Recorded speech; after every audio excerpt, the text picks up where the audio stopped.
ভুয়ো নথি ব্যবহার করে কলকাতা এবং আশেপাশের এলাকা থেকে পাসপোর্ট তৈরির চক্রের একাধিক পান্ডা যখন গ্রেপ্তার হচ্ছে, ঠিক সেই সময় মুর্শিদাবাদের সুতি থানা এলাকায় বসে জাল আধার কার্ড তৈরির অভিযোগে রবিবার ভোররাতে পুলিশের হাতে গ্রেপ্তার হলেন 3 ব্যক্তি।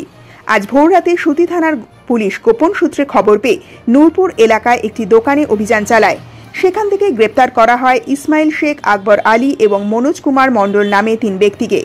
জঙ্গিপুর পুলিশ জেলার সুপার আনন্দ রায় বলেন, প্রাথমিক তদন্তে আমরা জানতে পেরেছি ধৃত 3 ব্যক্তি জাল আধার কার্ড তৈরির সঙ্গে যুক্ত ছিলেন। এই চক্রের সঙ্গে আর কারা জড়িত এবং কিভাবে জাল আধার কার্ড তৈরি করা হতো তা খতিয়ে দেখা হচ্ছে। ধৃত ব্যক্তিদের পুলিশি হেফাজতের আবেদন করে আজই তাদের জঙ্গিপুর আদালতে পেশ করা হবে। পুলিশের এক আধিকারিক জানান, ধৃত 3 যুবক সম্প্রতি নূরপুর এলাকায় একটি দোকান ভাড়া নিয়ে জাল আধার কার্ড তৈরির ব্যবসা ফেলেছিলেন। ওই 3 ব্যক্তির আধার কার্ড তৈরির কোনো লাইসেন্স না থাকলেও অন্য একজনের কাছ থেকে বিপুল টাকার বিনিময়ে তার আধার কার্ড তৈরির আইডি এবং পাসওয়ার্ড ভাড়া নিয়েছিলেন। পুলিশের ওই আধিকারিক ধৃত ব্যক্তিদের মোডাস অপারেন্ডি জানাতে গিয়ে বলেন, আধার কার্ড তৈরির জন্য যতবার সিস্টেমে লগ ইন করতে হবে, আইডি এবং পাসওয়ার্ড যার নামে রয়েছে তাকে ততবারই স্ক্যানারে নিজের ফিঙ্গারপ্রিন্ট দিতে হবে। সেই কারণে ধৃত ব্যক্তিরা সিনথেটিক ল্যাটেক্স ব্যবহার করে এমন এক ব্যক্তির ফিঙ্গারপ্রিন্ট জাল করেছিলেন যার নামে সরকারিভাবে আধার কার্ড তৈরির লগ ইন আইডি এবং পাসওয়ার্ড রয়েছে। ওই জাল ফিঙ্গারপ্রিন্ট ব্যবহার করে তারা বারবার আধারের সিস্টেমে লগ ইন করতেন। ওই আধিকারিক আরও জানান, প্রাথমিক তদন্তে আমরা জানতে পেরেছি ধৃত ব্যক্তিরা যে আধার কার্ড তৈরি করতেন সেগুলি সবই জাল।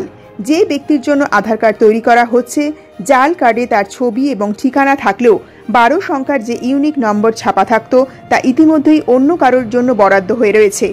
পুলিশ সূত্রে জানা গেছে, ধৃত ব্যক্তিদের দোকান থেকে fingerprint scanner, retina scanner, laptop, জাল আধার কার্ড, এনরোলমেন্ট আইডি সহ বিভিন্ন নথি উদ্ধার হয়েছে।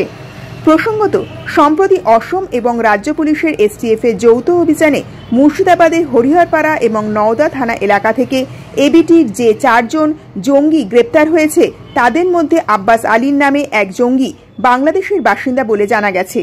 ওই ব্যক্তি ভুয়ো নথি ব্যবহার করে ভারতীয় আধার এবং ভোটার কার্ড তৈরি করে ফেলেছিলেন। ভারত বাংলাদেশ সীমান্তবর্তী সুতি থানা এলাকায় ভুয়ো আধার কার্ড তৈরির এই চক্রের কাছ থেকে কোনো বাংলাদেশি নাগরিক ইতিমধ্যেই ভারতীয় আধার কার্ড তৈরি করে ফেলেছে কি না তা এখন পুলিশকে ভাবাচ্ছে। পুলিশ সূত্রের খবর, ধৃত ব্যক্তিরা এই চক্রের সঙ্গে জড়িত আরও বেশ কয়েকজনের নাম জানিয়েছেন। তাদের সন্ধানেও তল্লাশি শুরু করেছে সুতি থানার পুলিশ।